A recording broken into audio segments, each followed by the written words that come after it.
oh wait, I didn't do the thing to the thing. Yeah, we got to share here. That's what we got to do. Yeah, I didn't do the thing to the thing. I'm going to pretend that sharing is here. Oh, there it is. Share.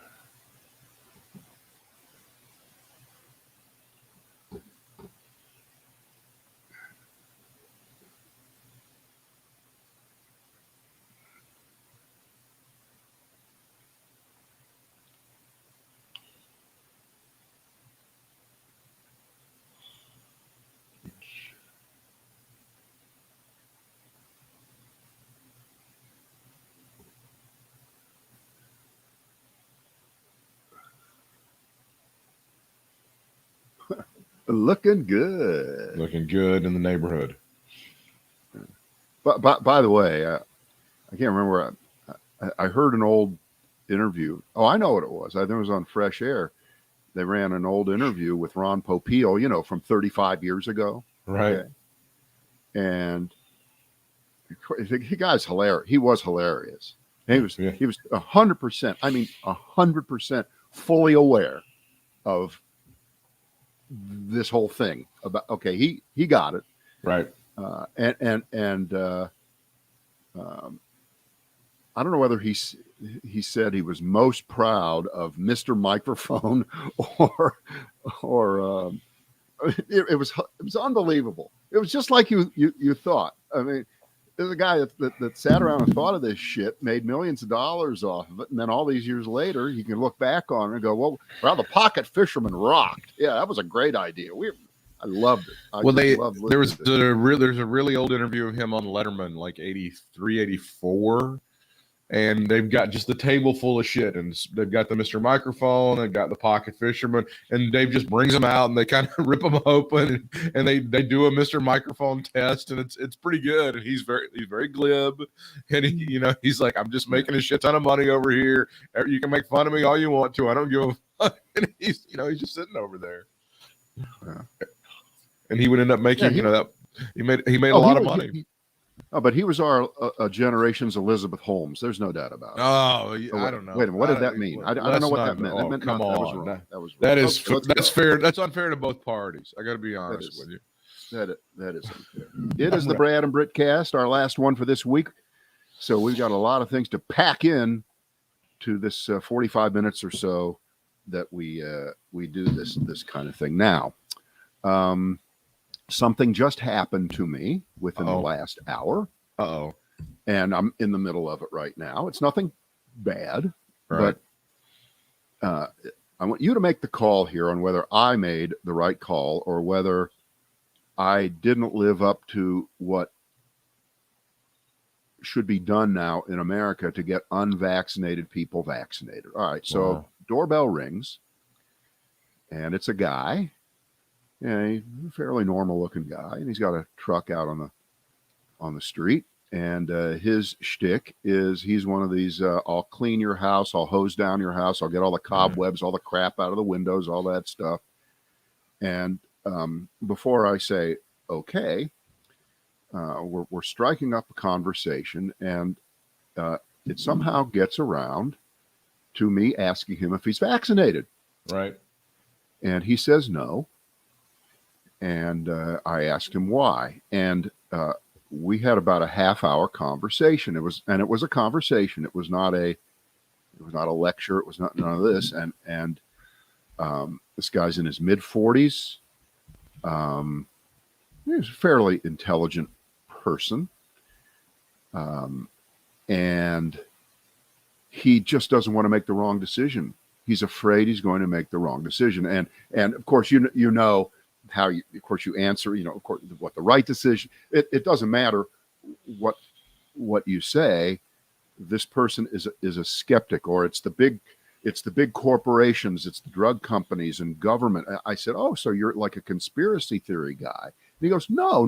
This is just a fact. All wars have been started by rich people to make money, and this. And I said, when does the word Jews come in? Because the word Jews feels like it's going to come here somewhere. Well, it didn't come directly. It just kind of circled around. It wafts through the air. There's just a soupçon. Right, and I said, well, you do realize that what will happen to you if you get coronavirus as a guy in your mid 40s is you are much, much more likely if you get it to end up in the hospital on a ventilator and you might be dead. Yeah. But he's just not sure. He just knows too many people who've been vaccinated who have gotten coronavirus. I said, well, how many of those people do you know end up in the hospital and are dead? He said, well, none of them.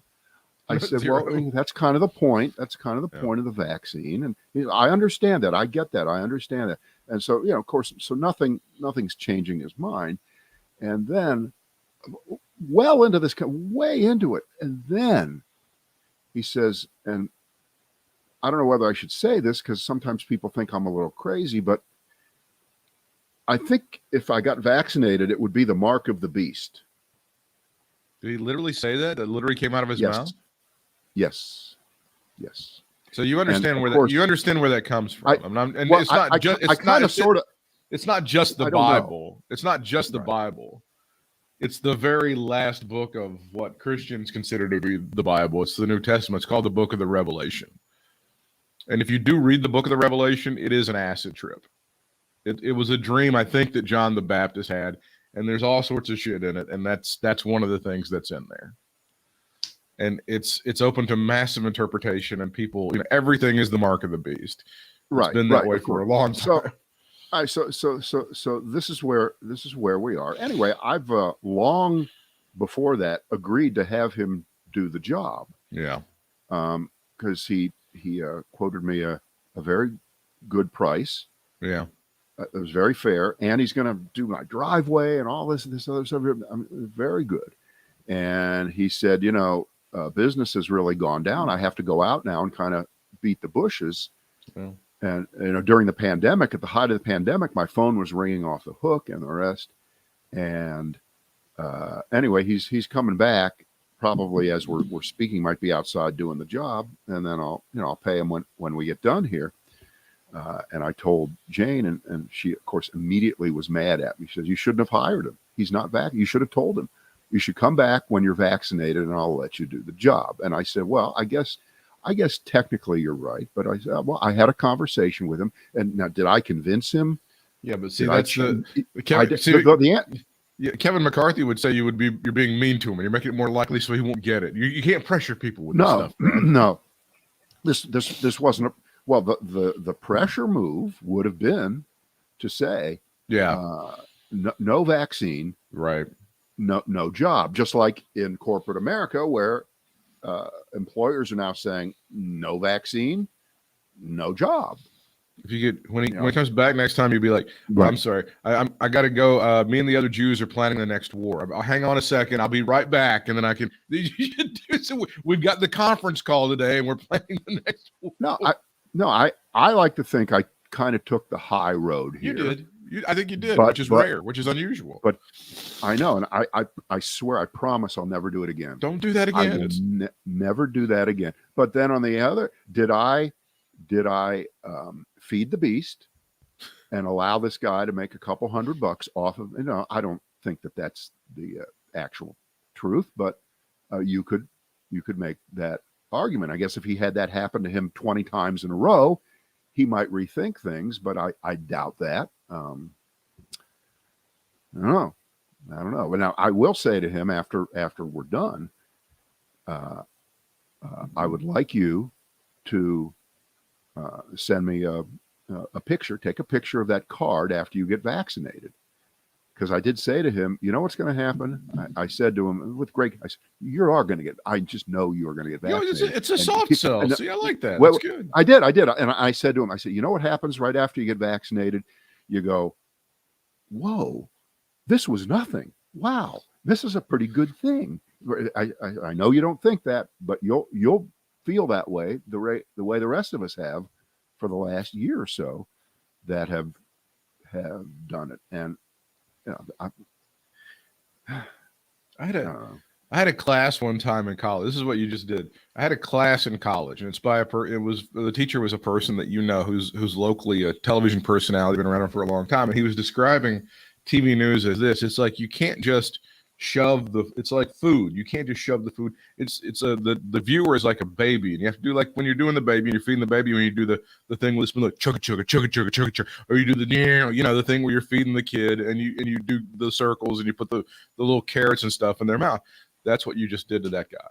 You just you did the chugga chugga chugga chugga. You're not just trying to shove the vaccine in the guy's face.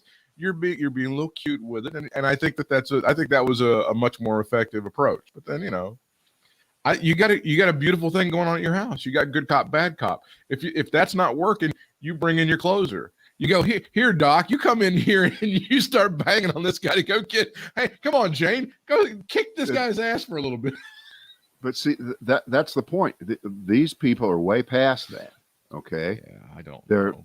They're way past that. And anyway, all right. So enough of that. There, you want to pick from some of the lines here, or how do you want to do this? We can do this. Yeah. Go ahead. Yeah, give me your choices, and I'll see what I can do. Okay. To boost or not to boost? That is the question. To throw a tantrum or not to throw a tantrum? Wow.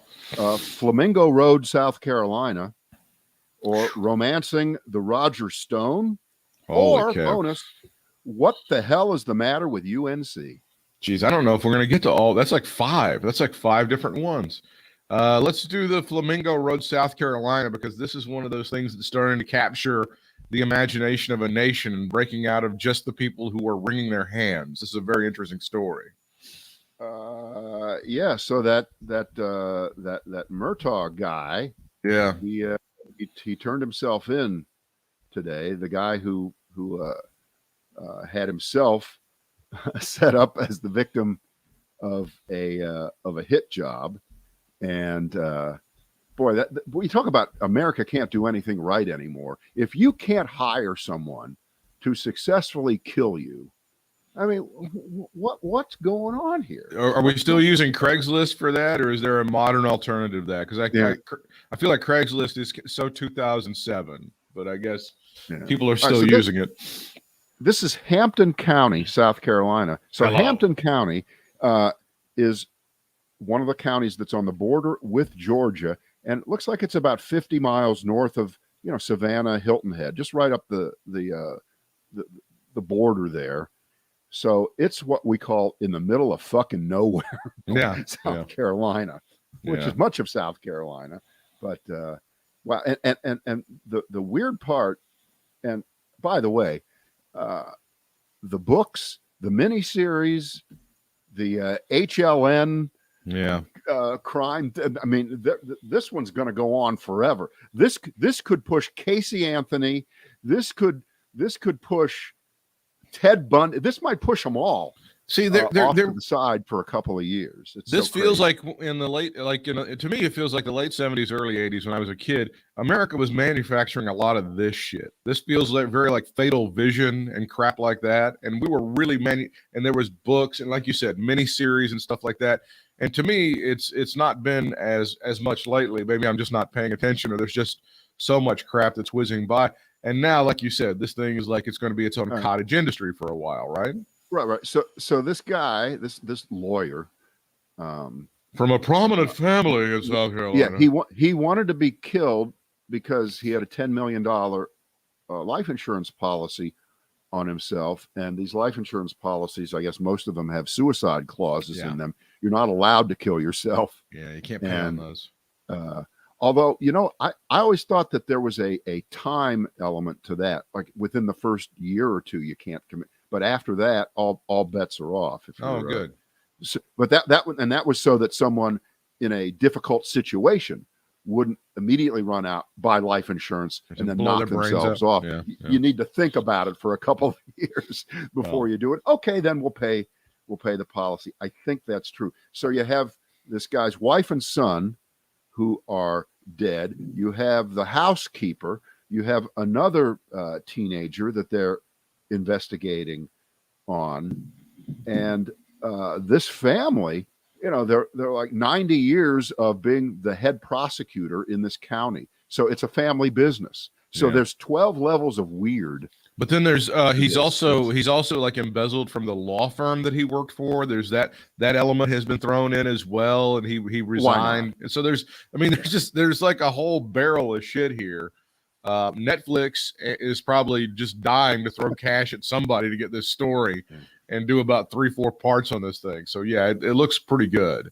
I see Jeff Daniels in the role. I'm seeing Jeff Daniels as this guy. I don't know. Maybe it's just me. I'm already casting it. He might be this guy. It could be somebody else. Right, I don't know.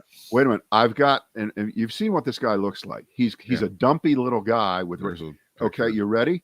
This is going to be a breakout, brand new line of work for Ed Sheeran. Okay, I see Ed Sheeran. I'll see you, Ed Sheeran. I'll raise you an Andy Richter. Andy Richter, who has a little time on his hands these days, can take a dramatic role. There you can see. Okay, can I ask you a question? What's wrong with us? Why are we playing casting director here on a story like this? What is wrong with us? I think it's already been pretty well established. We've thrown our lives away. So yes, this is what we do now: is we figure out how Netflix and how they're going to be casting something that somebody's going to get $175 million to write, produce, and then direct. Yeah, there it is, right there. But it's also there's elements of this that I find absolutely nauseating. I mean, the true crime story, the blah blah blah, all that stuff. But the antebellum prominence of the Southern family, the very prominent Southern family, and the properness of all this within the gated community, all of that stuff is just, isn't it just disgusting and awful? And the way that people just churn through that like they're looking through a pile of meatloaf. I mean, it's the worst. But Britt, this has every Southern white. Yes. South Carolina. Yes. Plantation mentality. Privilege. Cover up. Get away with shit. Money. Yes. Right. So that's why it's there. So there's no way to think it's not going to. It's disgusting. And therefore, of course, it will be a national obsession. All right. I know you want to do what the hell's the matter with UNC. Sure. Okay? Of course I do. The great university. Right. This is a side light before we get to the meat of what's wrong with UNC. Because in the last couple of days, Time Magazine put out their 100 most influential people in the world, and one of those people is Nicole Hannah-Jones, who is not a member of the UNC faculty, but could have been. But she is one of the 100 most influential people in the world from a perch now at Howard University. In other words, not good enough to be on the UNC 100, but good enough to be on the worldwide 100. That's just a sidelight. I'm just throwing that in. That's not. You're not wrong. They deserve to be dragged for this, as the kids say, like Nicki Minaj. So yes, drag them. So we have a bunch of alumni, faculty, staff, and students today announcing an initiative to promote and defend the university's autonomy. They call themselves the Coalition for Carolina. They put out an ad in the Carolina Alumni Review, which we all read that. All of us who didn't go to Carolina. Every time I write the check, I just love that thing. Yeah, which is it's called "What the Hell is Going On in Chapel Hill," and they refer to embarrassing incidents recently, like the bungling of Silent Sam, the handling of coronavirus on campus. I don't even think they mention the. Yes, they do. They do get to Nicole Hannah-Jones. Yeah.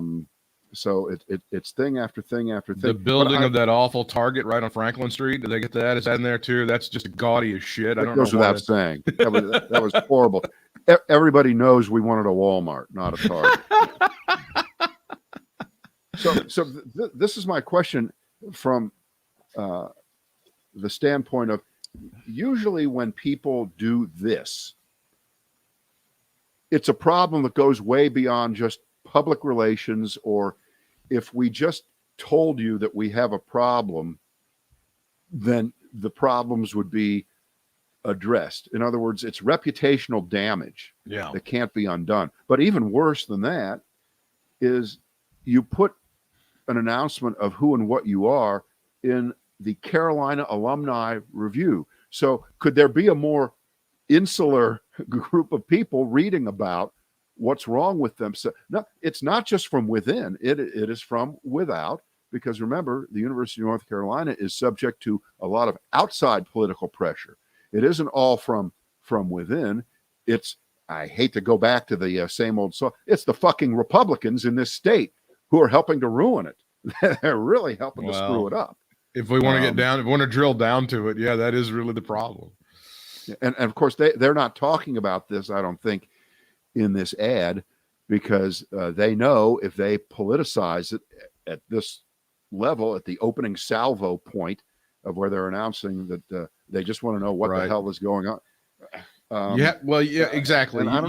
It's not your first offering. You got to do a little foreplay before you get into that sort of situation. I agree with that. A little soft music, pour some wine, get some Teddy Pendergrass going. But how about this? Instead of asking it in the form of a question, like you're on a game show that you have to ask it in the form of a question, you should be coming forth initially with ideas, not just compiling all the problems of recent vintage. We all know what they are.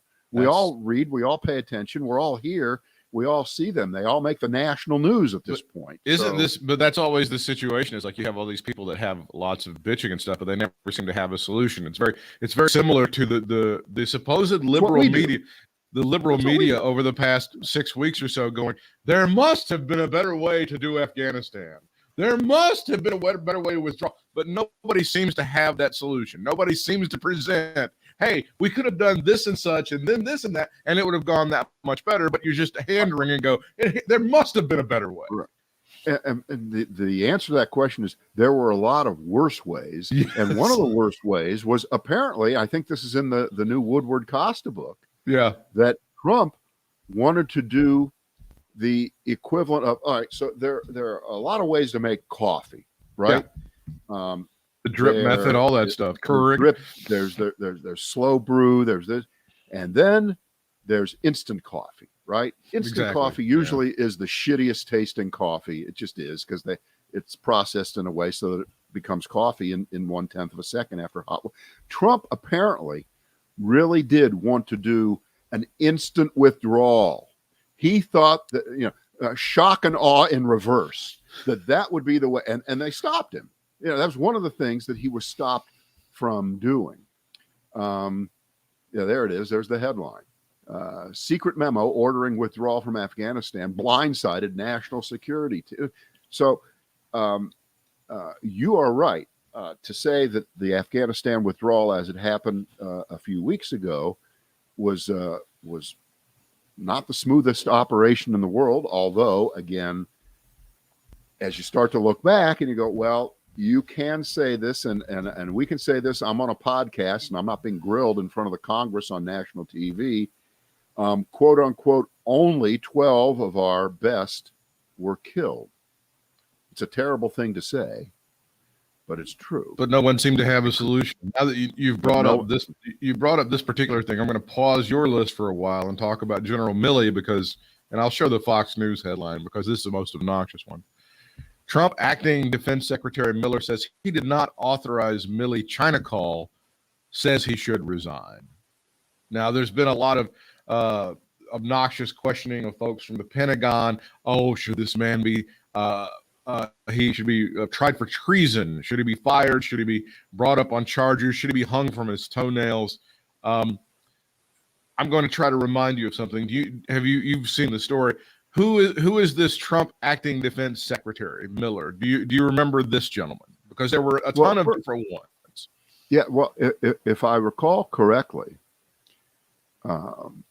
Secretary Esper, yes, who had been the actual defense secretary, was in on what Milley was doing and signed off on it, as did 15 other people who were in on it. So this wasn't just Milley freelancing by himself. Again, as we referred on a previous podcast, driving 50 miles to a Circle K and making phone calls to China from a phone booth. With a fistful of quarters. Just keep feeding quarters into that thing.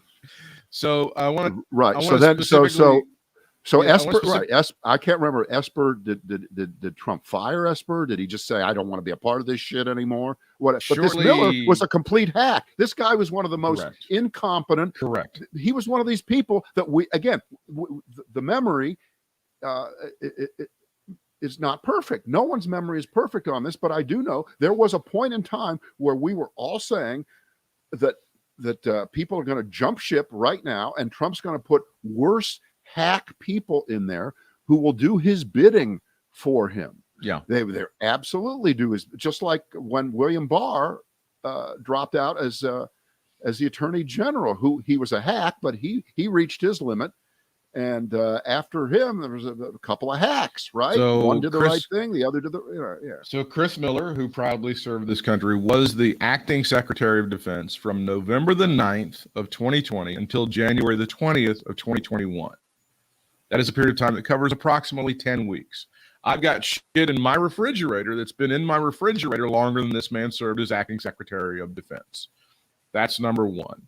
Number two is he had a specific, Chris Miller did, role in exacerbating and making what happened on January 6th about 10 times worse than it should have or could have been. According to, I'm reading from Wikipedia, which has some reference points. According to Miller's later statements, on January the 3rd, he was ordered by Trump to do whatever was necessary to protect the demonstrators on January the 6th. The following day, Chris Miller, the guy who says that Milley should be fired, killed, and dragged down the street, issued orders which prohibited deploying DC Guard members with weapons, helmets, or body armor, or not control agents without his personal approval. Yeah. On January the 5th, Secretary of the Army Ryan McCarthy issued a memo placing limits on the DC National Guard, and then Major General William Walker, the commanding general of the DC National Guard, later explained, all military commanders normally have immediate response authority to protect life, limb, in any case, federal functions, but in this instance, I did not have that authority. In other words, this man took away the authority and delayed response on January the 6th. His actions on January the 6th also faced scrutiny. After rioters breached the Capitol Police perimeter, Miller waited more than 1 to 3 hours before authorizing the deployment of the National Guard. Miller didn't provide that permission until 4:32 p.m. I believe the perimeter was breached somewhere around 1:30, and the first fatality took place just after 2 o'clock. So at 4:30, this man who is now saying that General Milley should be put into the wood chipper decided that, okay, we'll let the National Guard come in and help on January the 6th. Governor Hogan in Maryland did more than this asshole did. Governor Hogan was mobilizing his National Guard to go to the border, to the state line, in the inevitability that they were going to be needed in D.C. So Chris Miller can kiss my ass. Anything that he says about General Milley, oh, he should resign, he's terrible, he can kiss every inch of my ass about any of that stuff. Right. Well, let me just broaden out what you said to people in general who have charged, adjudicated, convicted, and sentenced General Milley at this point. Yeah. Almost all of them have some version of what you just said. They have, as the courts like to say, no standing, none to be judging him. Now, it is fair. I believe even the not hardly a fan of Donald Trump Washington Post editorialized today in one of their regular editorials, a word that a lot of people don't quite understand what that means. They don't get it right. Yeah. Yeah. I wrote an editorial to the. No, you didn't. No, you didn't. No, that's not. It's a letter to the editor. All right. Yeah. Then this is on the one of the left side column editorials, and they are questioning General Milley in particular. A lot of people have the most trouble with what they think is the we promise to call you before we bomb you. Pledge, promise that is what went over the line, and that was what is a usurpation of power by the military out of civilian control, because of course Trump never knew anything about this call, and I would answer that this way, and I think the general, when he testifies, I think September 28th, or sooner, if the Republicans suddenly decide we have to have hearings on this immediately, This must be investigated. We need to have hearings. The same Republicans who don't want to have hearings on the aforementioned, Britt, when you were talking about acting secretary of shit, Chris Miller, they don't want any hearings on that little episode. That just needs to be forgotten, swept away, and put back in some kind of, but this, we must have hearings immediately. But assuming there aren't going to be any that quickly, because again, the Democrats are still in control of these bodies. That 28th is his regularly scheduled appearance, I think, General Milley. Mm-hmm. I think that he will be able to credibly explain, in case anyone kind of forgets, that these were extraordinary moments. We had an extraordinarily mentally deficient human being as the president. We have tens of millions of extraordinarily deficient, mentally ill human beings who voted for this guy. It is your fault. Okay, you put him in there, but okay, we'll put that aside. That's one of our standard go-to responses to a lot of these things, which is he wouldn't have fucking been there to do this shit if you hadn't voted for him. And to the Republicans who are saying things like this, again, you voted to not convict him twice, early in 2020, right? And then early in 2021, 2 different impeachments, and you let it run. And those words that Adam Schiff said at the end of the first impeachment, I still hear them. I still see him saying that if we let him get away with this now, he'll do it again. I promise you. And less than a year later, he didn't just do it again. He did something worse again. And, General Milley, the charges, well, he might have done the right thing, but it was for the wrong reason.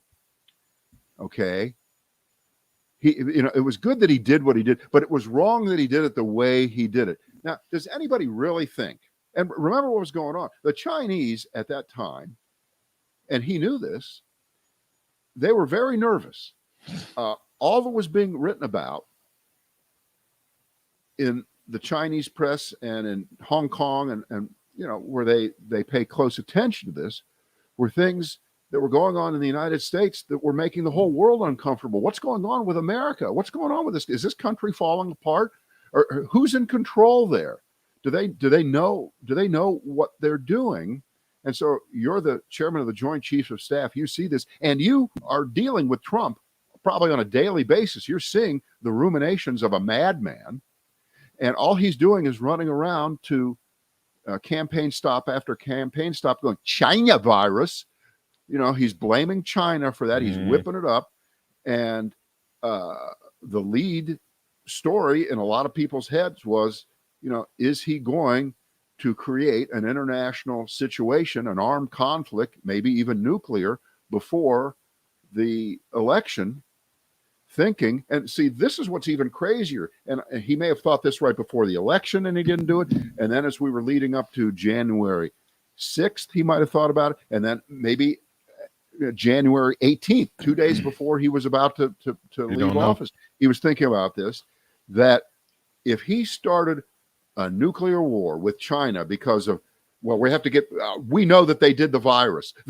They conclusively and purposefully developed the coronavirus to destroy America. Sounds a little bit like weapons of mass destruction, Saddam Hussein. We know they're there. Okay, yeah, it's not just a little bit like that as a pretext. Okay, right, so we have to make sure that is avenged, and it's going to be avenged right now.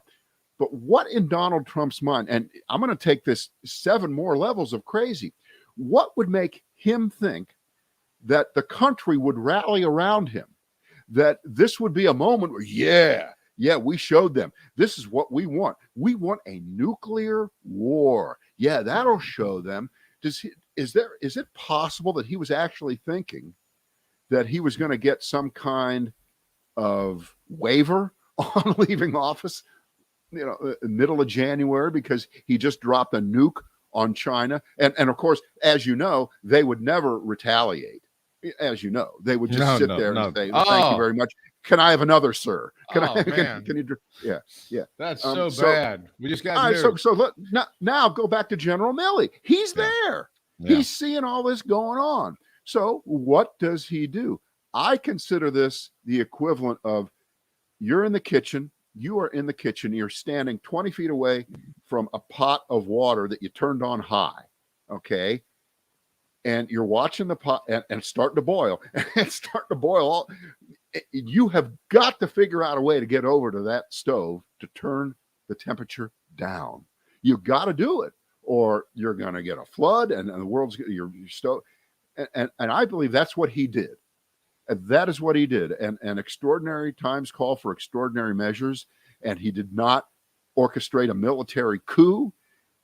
He did what was needed to get done. I think all he wanted to do was get from the middle of October to January 20th without the world being plunged into some kind of crazy ass nuclear war because Donald Trump said so. So I interpret what he was saying, whether you want to believe it or not, when he said to General Lee that you don't have to worry.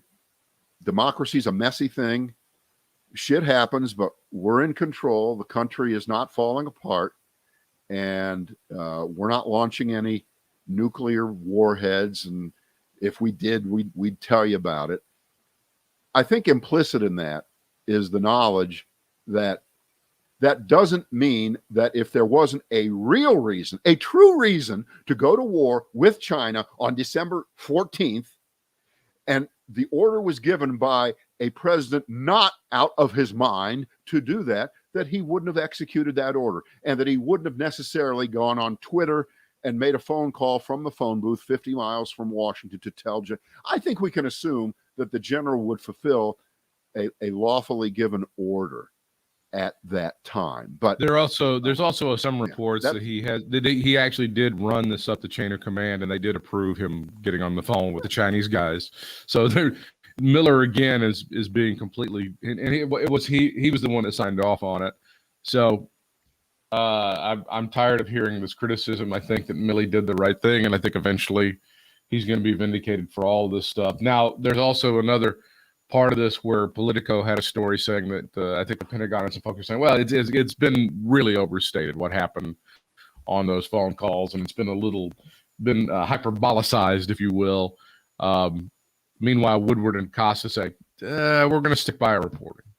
We're good. What we said was correct in the book. So all they of those can stick by their report. And by the way, do you know that if you've read Woodward's other books, yeah, and he writes them all with these very short chapters. You know, there might be 50 chapters in a 300-page book, and this one is no different. And the chapter about this episode is, you ready? You want to play high-low? 4 pages.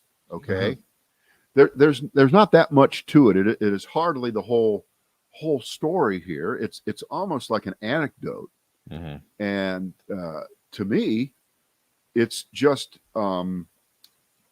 coloring around the edges. Right. The kind of thing that you want. It's part of the whole picture of the crazy and the closeness that we were to a disastrous situation that, it was averted. No matter what you say, it was averted. And was there a better way to do it? Should the general have just resigned there on the spot? We said this a million times. Why don't people just quit?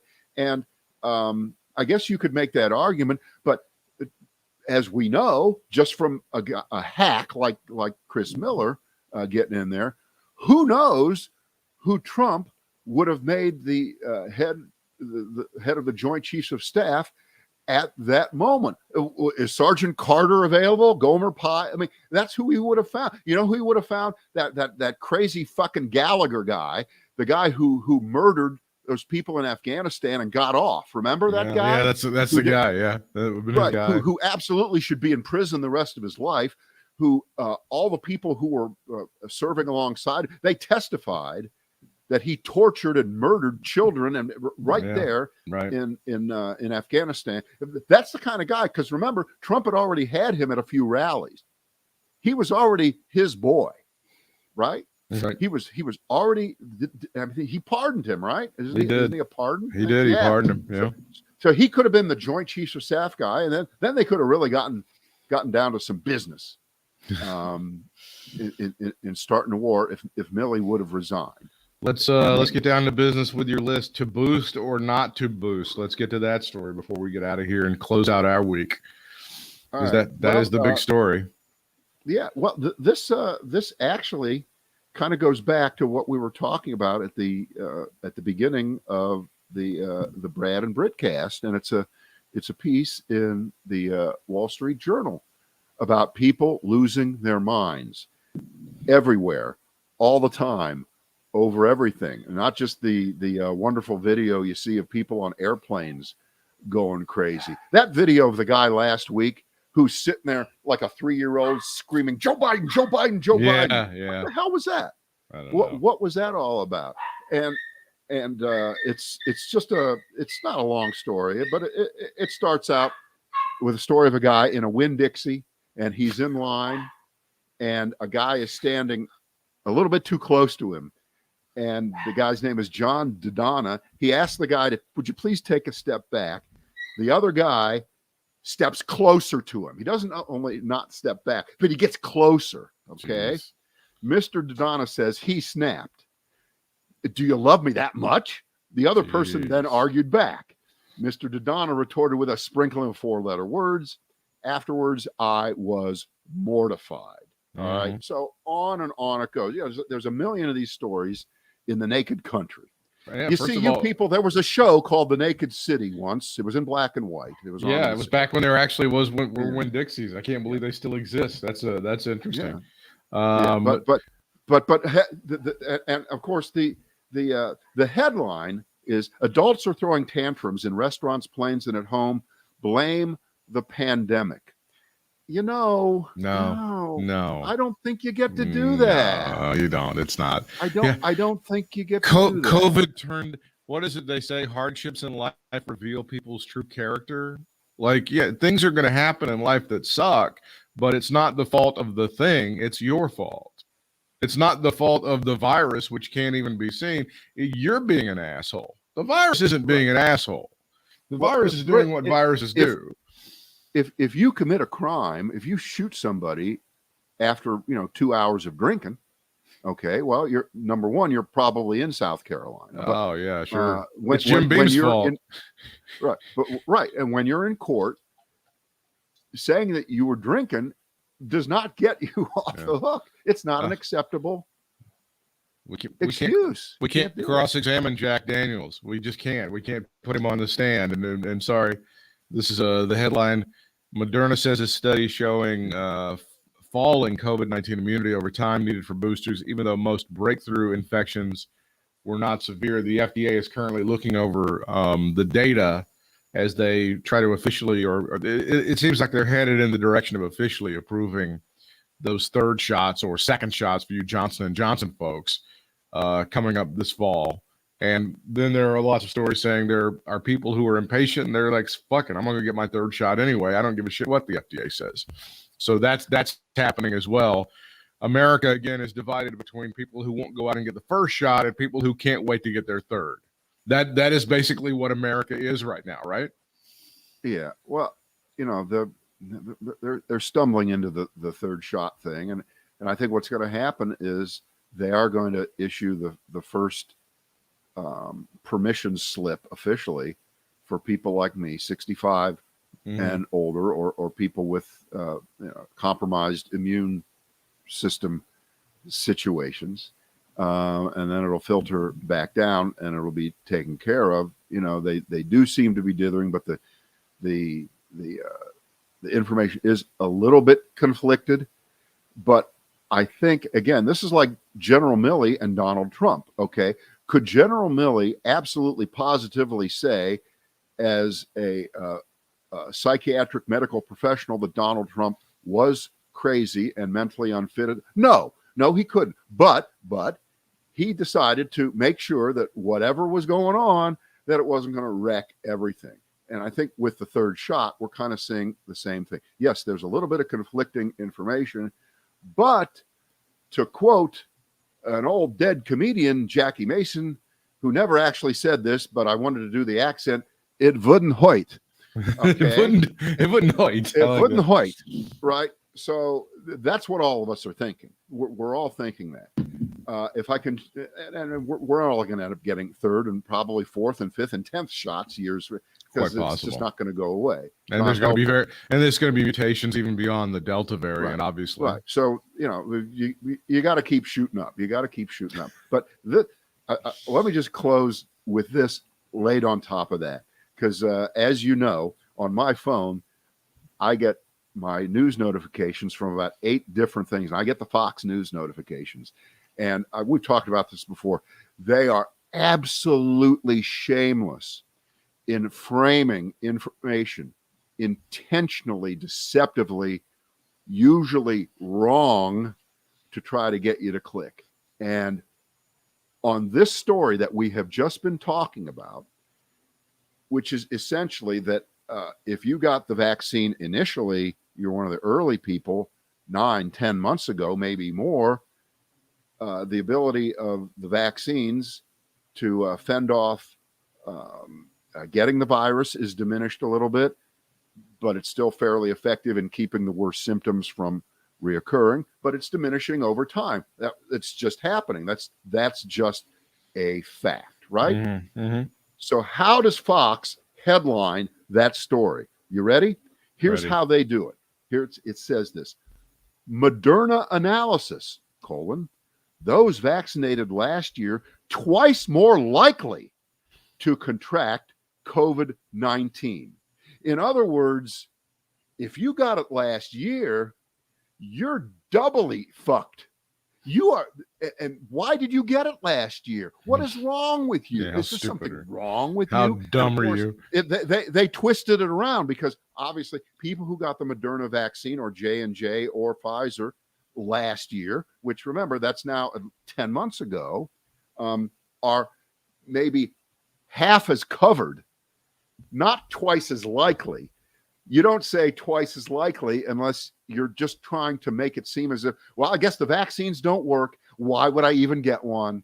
Gee, they suck, don't they? Yeah. And that's why my friend who's spraying my house right now, that's part of the information bubble of bullshit that gives him cover to say, I don't need to get it. People are getting it anyway.